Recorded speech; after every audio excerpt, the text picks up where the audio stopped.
What's up, travel friends? It's Stoof here from Travel SzN. Welcome back to our channel. Last week I spent some time in the Los Angeles general area of California. I traveled out there for work for live event painting, and on my last day my flight was late at night, so I had all day to explore and have some fun. And I happened to luckily stumble across this magical secret beach in Laguna Beach, which isn't really a secret, I guess, but it was a surprise to me, and I had such a great day. This is one of the most adventurous days I've had in a long time, so I had a lot of fun, and I'm going to share that with you today. Before we dive into this exciting video, make sure you hit the subscribe button so you don't miss any more of our fun travel adventures like this one. So when I visit a new place, I look for things to do by just Googling things to do in this town. I also like to browse through Google Maps. This is how I find a lot of the campgrounds that we stay at when we travel with our trailer, and this is how I find excursions, ecotourism activities, things like that. So this is how I found this awesome beach with a pool right on the edge of the ocean that you can only access at low tide. It was so cool. Here is how the day went. I arrived, I noticed that there's no parking lot right there, but as I was driving through the area, there is free street parking. So I parked about 3/10 of a mile from the intersection where you walk across the street to go down to 1,000 Steps Beach. It's not really 1,000 steps, I think it's just a couple hundred steps, but it will get your heart rate going when you're coming back up the steps at the end of the day. Once I made it to 1,000 Steps Beach entrance, you go down those steps, which is covered with foliage, so you don't really see the beach until you get close to the bottom of the steps, and then it opens up into this beautiful beach with some rocks along the coastline, breaking waves, and if you turn around and look behind you, there's this steep cliffside with these gorgeous houses. Some of the houses have like inclines going from their home down to the beach. Some of the houses have like their own little private roped off beach area as well. It's pretty amazing, and then the view of the beach is incredible as well. Once I'm on the beach, you can make a left to go south and walk all the way down that little coastline until you come to the next big rocky section where you can't really go along the beach anymore. And this is where you will come to the 1,000 Steps Beach Sea Cave.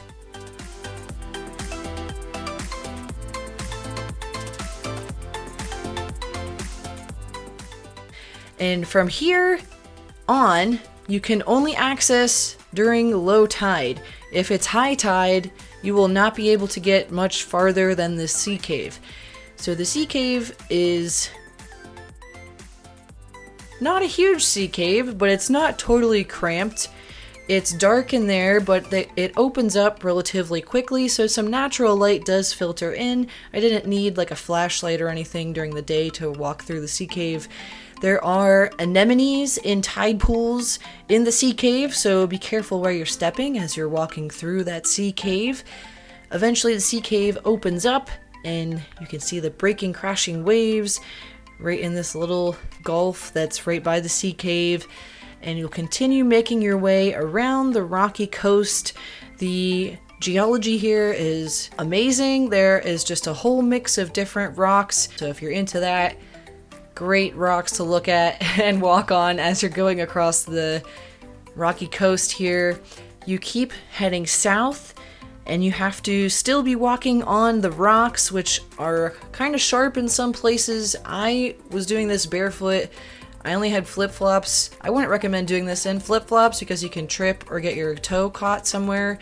So I did this barefoot, which kind of hurt my feet later. But if you have water shoes, that's probably your best option. You keep going around the rocky shore, and you're pretty high up over the water at this point. It is a cliff. I don't recommend doing this if you have a fear of heights or if you're not used to hiking and being on, cliff edges or uneven terrain. Probably not a great thing to do with small children or people that aren't experienced with this. Once you make your way around the cliffs, you start kind of meandering down. It's a little bit of a scramble to get down and around the rocky cliff over to the next beach where we have sand. And this is where you get your first glimpse of that pool. It's kind of like an infinity pool, but not like the glass wall. It's a pool right along the edge of the water, and I believe at high tide it actually gets filled in with water. And you're just right at the edge on the beach in this saltwater pool. I keep making my way down, get onto that beach, and you get more amazing views of the houses right above you on top of the cliff, the awesome pool, and there's a cool walkway made out of like concrete and rebar that takes you over to the pool.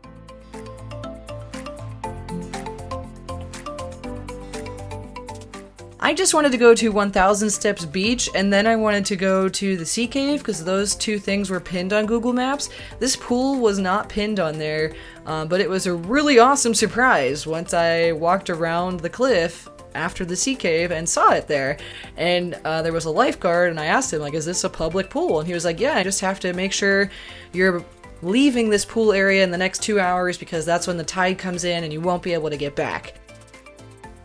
This pool was pretty large. It was shallow for the most part. As you can see, it was about 2 to 3 feet deep. It had a sandy bottom, and there were a lot of sea urchins along the sides of the pool, so be careful with that. You don't want to step on any sea urchins or kick any sea urchins, that would hurt. The water was very cold because it's fed by ocean water, I believe. It was not that crowded because it's not that easy to access this beach and this pool. But this was all completely free. Parking was free. Going to the beach was free. Getting over to this pool was free.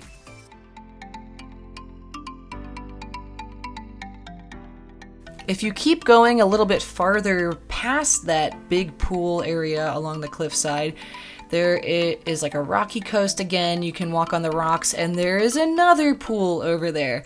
The second pool has big rocky outcrop, like right on the edge, kind of protecting you from the ocean. And big waves were crashing into that when we went over there. Woo! Woohoo!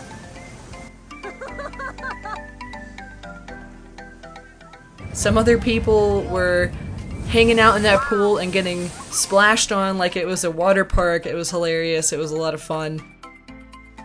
After I had some fun hanging out at these two pools, talking to some new people that I met there, and just relaxing for a bit, I started to make my way back up the rocky slope, the cliffside, meandered my way around, went back through the sea cave.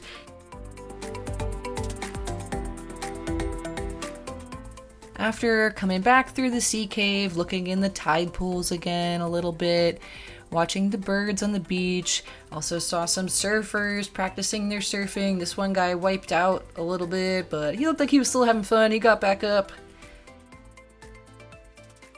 Then I made my way back up the steps of 1000 Steps Beach, made it back up to the roadway at 9th Avenue, and I walked about a half mile north to the Coyote Grill, which is a Mexican-style restaurant. I had some street tacos, some chips and guacamole, and then after that, I continued walking north until I made it to Table Rock Beach. Table Rock Beach is another beach that you can access for free for the public. There is a lifeguard on duty there, but you can't park anywhere like right near there. You might have to park on the street again. There's no parking lot just for the beach. So you'd have to park on the street somewhere and then walk down these steps down to the beach. This was such a beautiful walk down the stairway. There's all these beautiful hot pink and purple flowers on the left and right of you as you're making your way down the steps, and then you start to get a glimpse of the beach. This is a smaller beach, and it has a big rocky section in the middle and then on the left and right sides, and I'm guessing that rock in the middle is why it's called Table Rock, because it kind of looks like a table. There are some beautiful houses right above the cliffside here as well.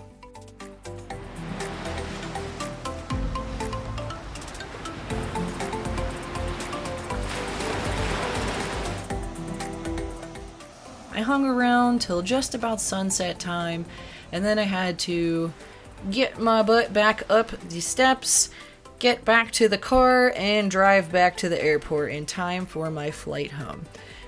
Overall, this was an incredible day. If you do get to visit this area and you come down to the beaches, please just make sure that you leave the beach in a better condition than how it was when you got there. So if you do see any trash or anything, just pick that up. There are garbage cans on the beach. Thanks for watching this video, guys. I hope you enjoyed listening to my adventures in Laguna Beach, California. If you have been to this area before, or if you live nearby and you have recommendations for excursions or things to do, then leave a comment under this video and we can all help each other out, find some new opportunities and things to do. Make sure you hit that subscribe button so you don't miss any more of our fun travel adventures like this one. Have a great day and happy travels!